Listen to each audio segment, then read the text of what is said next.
The Discover College Soccer podcast is sponsored by VIO. VIO is the #1 AI camera solution helping players capture college recruitment videos. Check out their new starter and family options by clicking on the link in the description or visit Discover College Soccer to learn more. Hi, everybody. Welcome to Discover College Soccer. Today, I'm lucky enough to be joined by Coach Codi from Tennessee Wesleyan Soccer. Welcome, Coach. Thanks a lot, Matt. Happy to be here. Yeah, happy to have you. You're the men's coach there. You guys are an NAIA program. Um, we're talking here middle end of April. Maybe there's a couple decent college showcases coming up, right? I think Cincinnati might be this weekend. Yeah. Um, Yep. but where as an NAIA program, a high level NAIA program, what's your typical recruiting calendar? Where are you at right now in terms of your class of 24, class of 25, that kind of thing? Recruitment never stops, I'll tell you that. I think that's the only way that programs work to try to get better. I think the day that you kind of take a day or a week or a month off, you kind of put yourself behind more and more and more. So looking to really kind of fill up over the next couple of weeks, trying to fill in, what's left of the 24 class. And I'm not saying that that's late because previous programs have signed people all the way into June and July. So it's been, nail biting to a certain extent, as long as the recruit is fit the right requirements, the right needs, things like that. We've done it late, but right now, probably coming close. Got two or three more kind of opportunities left or options left for players. I'm trying to wrap it up, but that's not saying that the door is completely shut. As far as 25s, soon as 24s get done, it's probably opening up the door into 25s. Actually trying to work with a couple kids on early stuff, as far as a couple international guys who are looking for the spring of 25, because we've got some guys graduating at the December time period. So trying to look to fill some early gaps. But again, that is super, super early. Generally, the timelines for the men's game is kind of relaxed. I like it. I don't have to work 2 years ahead, which makes it really difficult, but really, really happy and really excited with where we're at coming in for the fall season this year. Great. Well, one thing folks will notice, and you kind of mentioned it here, if you look at your roster, is a little bit of an international Yep. bend there. So talk to me about that in terms of, I'm going to call it the non-traditional recruit, the not the American high school senior, but whether it's transfer portal, international, junior college, kind of what's your what's your Yeah. focus there? What's your goals there? I'm really open to all players. I mean, that's the biggest thing. I can't be particular about what we're trying to look for. I think if you look at my roster is, we've got one program, we've got two teams. The benefit of that is we've got our development team that also helps push us and our first team to make us grow stronger. At the end of the day is, I think the Bible verse always says iron sharpens iron, but there's no way that we're going to be better if we don't have competition. We've got guys consistently year after year in our development team who want to come in, who need to make the adjustments and the adaptations to the college game, whether that be the physical side, the mental side, the tactical, the technical side, even the speed of game. Because if you're coming out of high school, whether that's here in the States or whether that's internationally, you're coming out of high school and you're 18 years old. There are other guys in college who are getting ready to graduate who were 23, 24, 25 years old. So they've got anywhere from 5 to 7 years of experience. So in that, we want to get players up to speed, but we also don't want them to sit on the bench and we don't want them to redshirt, depending on the case, but we want them to play to get better. It's the only way that we feel that our players are going to get better. So the reason why we do that, we've got players from all over. We've got some American guys who work their way into the roster, work their way into the starting 11. Case in point, guy named Zach Blair came out of near Nashville, came in as a freshman, worked his way, had three international guys in front of him, stayed patient, worked his way, learned, and he's starting our national tournament game, first round national tournament game. It was his first start ever in the college game, and that was 4 years ago. So he's coming into his senior year this fall. We've got another guy coming up in through the ranks this year is Cam Grooms, 6'3" guy again out of the Nashville area. Again, he's been patient, got some good starts this year, got some good minutes, but he started out in our development team just trying to get up to the speed of the game. So with it being the world's game, we've got to compete like anything else. If we're wanting to stay consistently in that top 25, if we are wanting to, again, continue to win more games at the national tournament, which we set program history this past year with our first ever win at the national tournament, we've got to make sure that we're open to all players throughout the world. No, it absolutely makes sense. Well, in terms of recruiting domestically, Yeah. um, you know, what do you what are there tournaments you like to go to every year? The places that you like to see players, specific leagues like that? How Yeah, what does that I look like? think I think what that looks like realistically, I'll kind of bounce around a little bit. Thankfully, this is finishing up kind of year four of being in Tennessee. So got to make some really good relationships with DOCs, got to make some really good relationships with club coaches, as far as kind of getting the insight is as far as players who I need to look at, who I need to keep eyes on. As far as showcases, we'll bounce around a little bit. We kind of generally keep it regionally. So we'll do, I've got a good friend down at the Atlanta Academy. Every spring they try to do the Atlanta United Showcase. So they bring in a lot of the top 16, 17s, and 18 teams, just in order to make it competitive, bring in a lot of schools.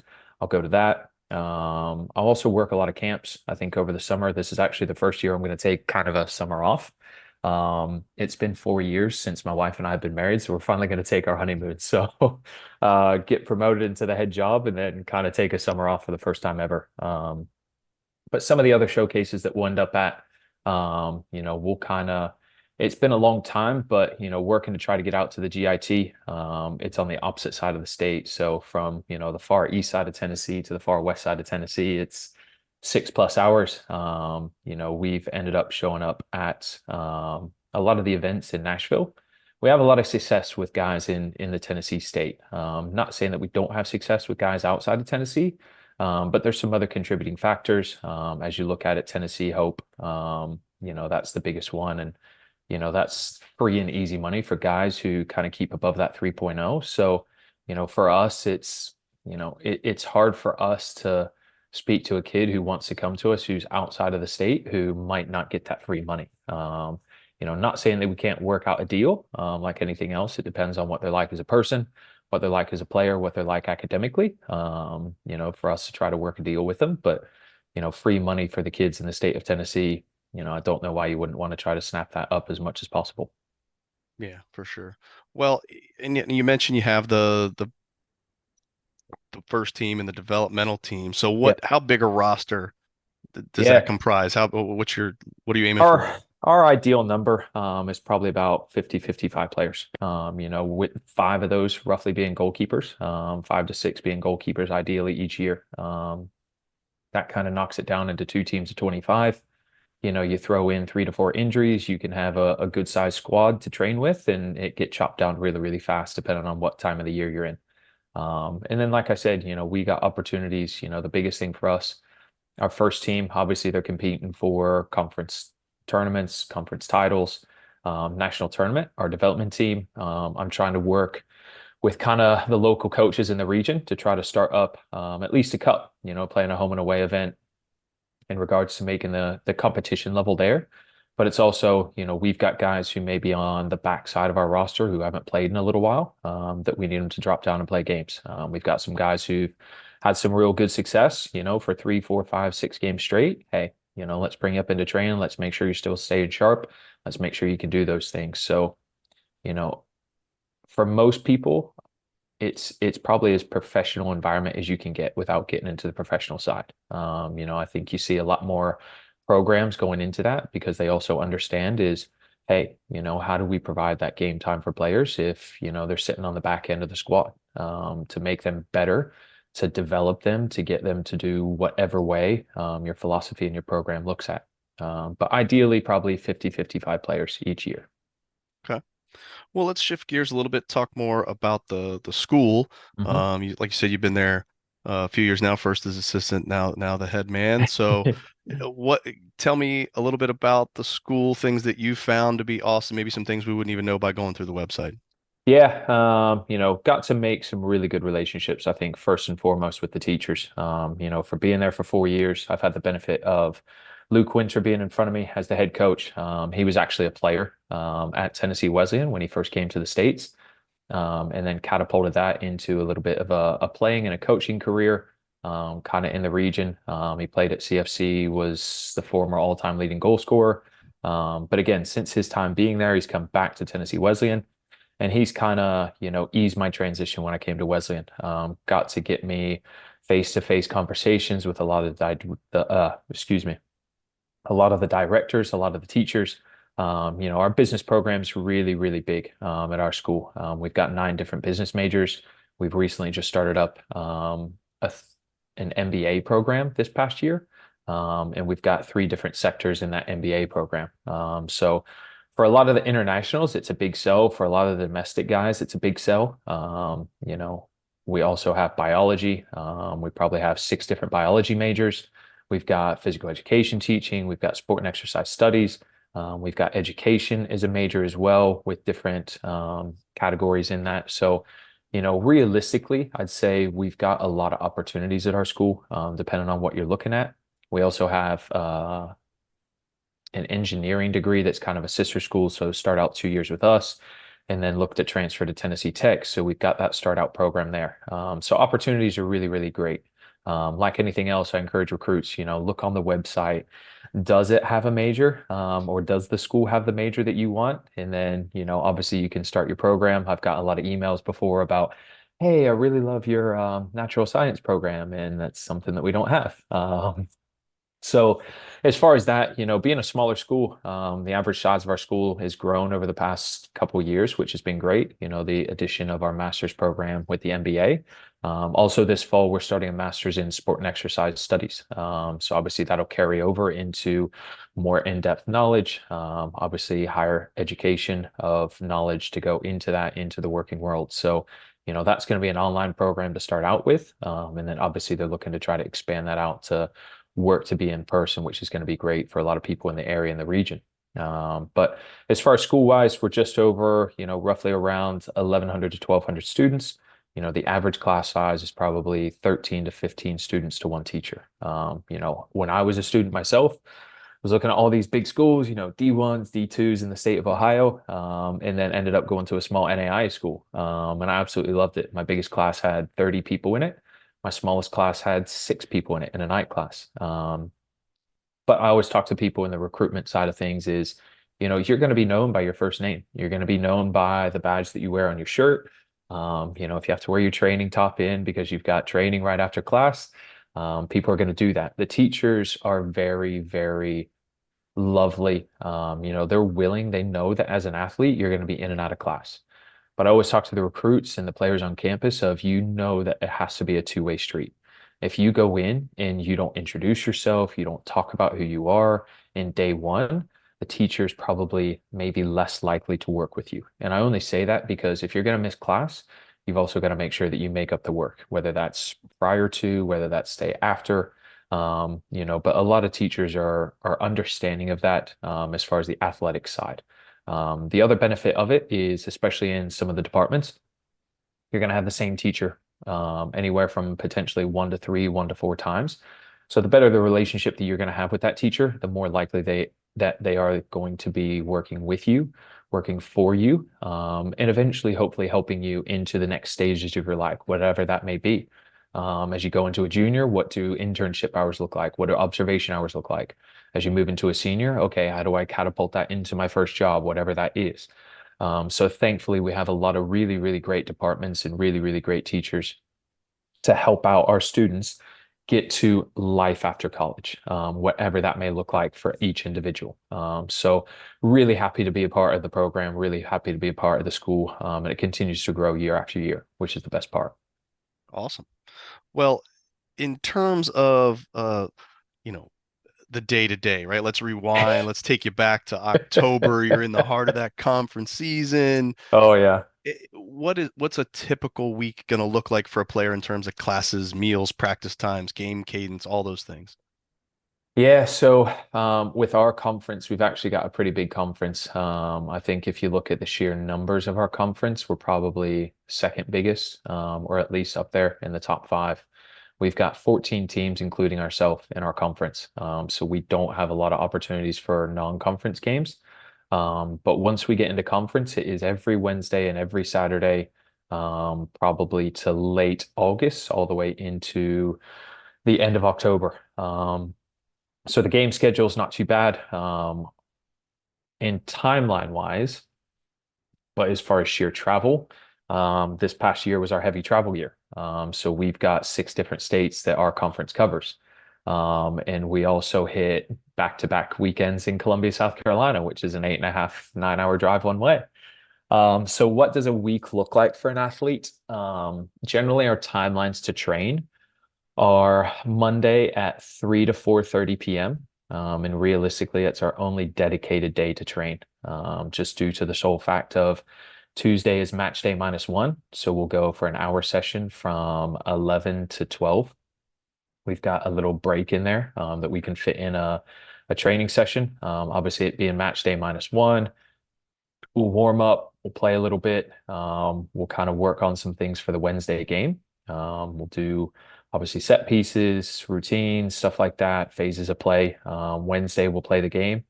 Let's just say it happens to be at home. We'll play at home. We'll play in the afternoon just because of depending on the opponent. We try to help out with travel as much as possible.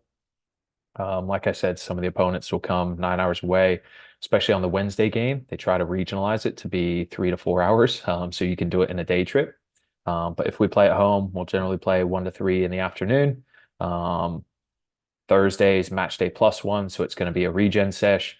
Guys who maybe didn't play on Wednesday, what we generally try to do is we'll run some fitness post game, and then that way we try to match the levels of where people are at as far as exertion in the game. And then also on the Thursday, we've got guys who obviously, if they didn't play, we'll try to catch them up and match their levels as well, playing some small sided. We've got some regen for some guys who've got some heavy minutes. Friday, it depends. So generally Saturday, especially this past year, we traveled a lot. So we'll train at 6 to 7 a.m. We'll do it for an hour. We'll send the boys to go get breakfast. And then the bus departs at 8 a.m. So we'll travel on the bus. We'll stop for lunch. We'll get to the hotel. Obviously, we'll go over the opponent the night before. So that way the boys have all the information. We'll send it into our WhatsApp group. We'll drop the little presentation in there. Saturday, we'll wake up, we'll have breakfast, we'll play the game, and then turn around and head home. Sunday is a mandatory day off for the most part. We've got to have 1 day off every 7 days. So as far as what an athlete looks like, obviously you've got the timelines of training. So as far as class-wise, we always encourage people, hey, try not to miss class unless you have to. You cannot miss class if it is for a class session. You can't miss training if it is for a class. So we've got some guys who kind of sprint up a little bit late. Their class may let out at 3:15, depending on the major that they're in. So some of the guys might have class, anywhere from 8 to 2 o'clock. They try to kind of block out that window, especially Monday, Wednesday, Friday. Tuesday, Thursday is a little bit flexible. Everybody has time off from about 11 to 12. So that's also kind of our convocation time. So we kind of weasel it in there a little bit, goods and bads with it. So, but we do make sure, obviously, you don't miss training unless you have to. That's the biggest thing. You've got to be a student just as much as you got to be an athlete. So it is pretty much a 40+ hour work week for those guys, outside of the coaches. Yeah, it's definitely its own job. Well, let's talk a little bit more about the soccer side of things. We talked about the roster size and all, but Yeah. what about the staff size? How many folks do you have? What role does everybody play? Maybe what other staff are in the athletic department that help out with the team? What's that look like? Yeah, staff size, generally it fluctuates a little bit. Obviously we're in a period of transition where been hired as the new coach, working obviously with the AD right now about what staff size looks like. Right now I've got a confirmed 2 graduate assistants. So in that I'm working on trying to finalize one right now. And I've got a call with another guy today, what those graduate assistants look like. Obviously they'll go to school. Most of those classes are kind of online. They're a bit of hybrid. So they've got some in-person stuff. They've got some online classes. But their job as well is to, just like the head coach, oversee all facets of the program. Assistant wise, this past year we kind of shared an assistant. So I was the assistant that helps with the men's and the women's program. So I was running around, living off of espresso and coffees for about 4 months. Um, so as far as assistant, what it'll look like this fall, still kind of up in the air about working with our AD about what that's going to look like. Just trying to make the right decisions, the right things to fit both of our programs. But there's a couple guys that we're speaking to, which is the best part. Obviously, with a roster of that big, we've also got to make sure that the guys are looked after. That's the biggest thing. We don't want to do things part-time. We want to do things again, if we're wanting and our dreams are wanting to get into that neutral site and like anybody else is win that national title, we've got to make sure that we have the right support staff that goes with it. We've also got some volunteer guys who are in the local area. Justin McCrary is a great guy as far as, he's a former alumnus, played on the team.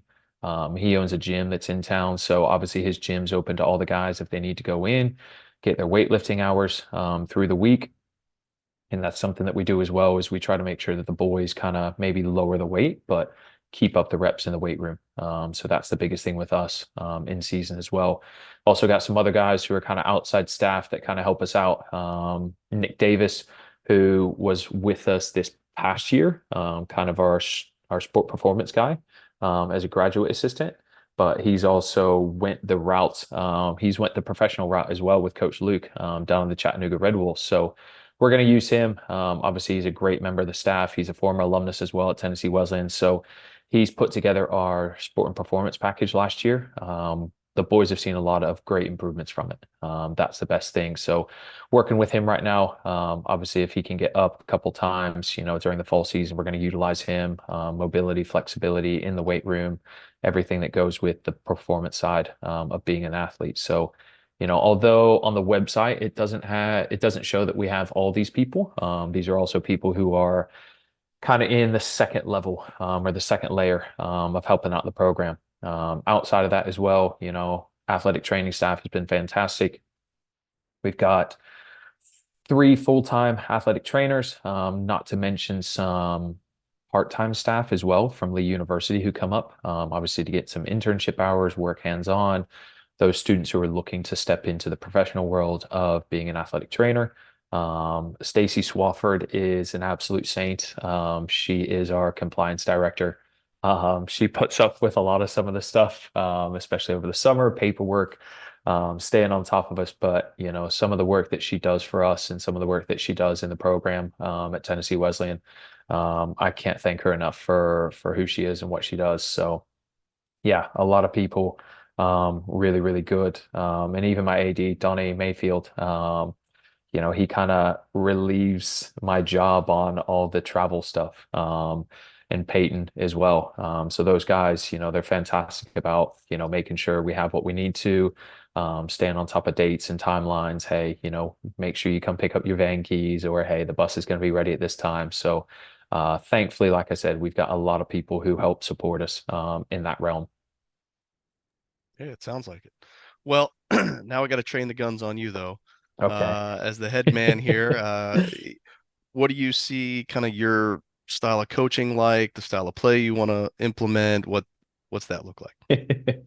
Um, I say this as I look at, I've kind of been a student of the game. I think a lot of it, the place where I played has kind of shaped me a lot.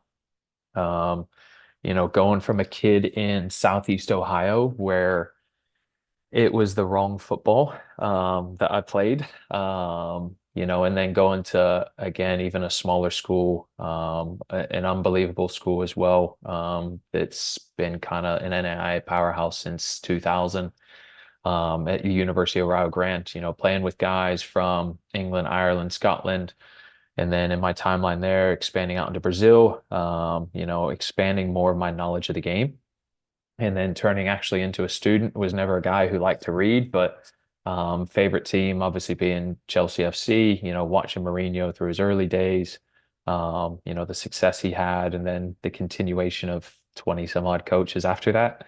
But I'd say playing style, a lot of, some of the things that you'll see is, a little bit of Pep, probably a little bit of Mourinho if you really look deep into it. Influential guys, kind of even nowadays, some De Zerbi stuff. But I am a guy who likes to control the ball. That's the biggest thing. I want to have the ball. I want my players to be bold. I want them to be brave. I want them to be confident in some of the things that they do. The training environment this spring has been really good. The biggest thing is I promote mistakes, especially in the training environment. I want to promote mistakes because it's the only way you're going to make it better.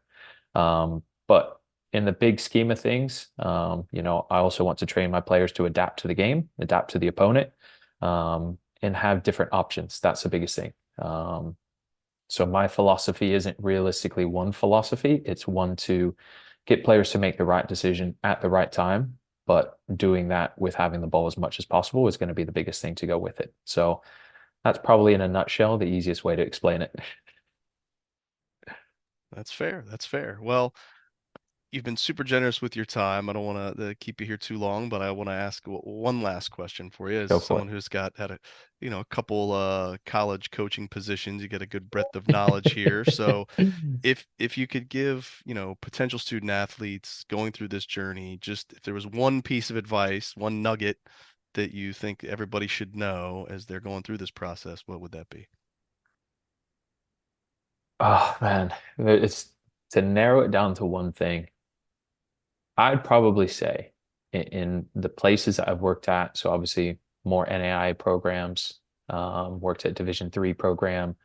I've got a lot of friends that work at Division 2 and Division 1 and people who've climbed from NAI into Division 1. You are not too good for any division. There are some unbelievable programs.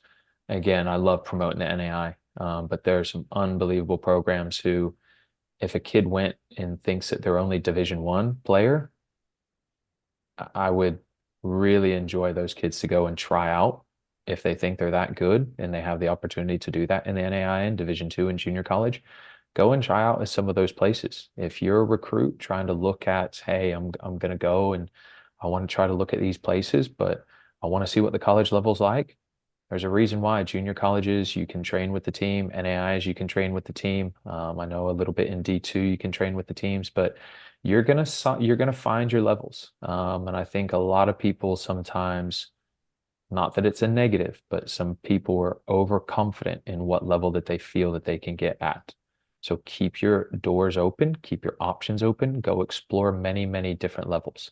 Because I tell you, as soon as you find the right level of play, you're going to understand that you're at the right program for you. Yeah, love it. Well, Coach, really appreciate it. Want to wish you the best of luck here for the fall season. Get back to that national tournament and Thank you again, Matt. and really appreciate the time. Yep. Thank you again for your opportunity today. Really appreciate it. Hi, everybody. It's Matt from Discover College Soccer. I hope you're enjoying the podcast, whether that's on YouTube or your favorite podcast platform. Don't forget to hit the subscribe button. I also wanted to let you know about the Discover College Soccer Study Table. This is our brand new online portal that is complete with a 14-part online course giving you all of the ins and outs of the college soccer recruiting process. There's also a wealth of resources such as checklists, templates.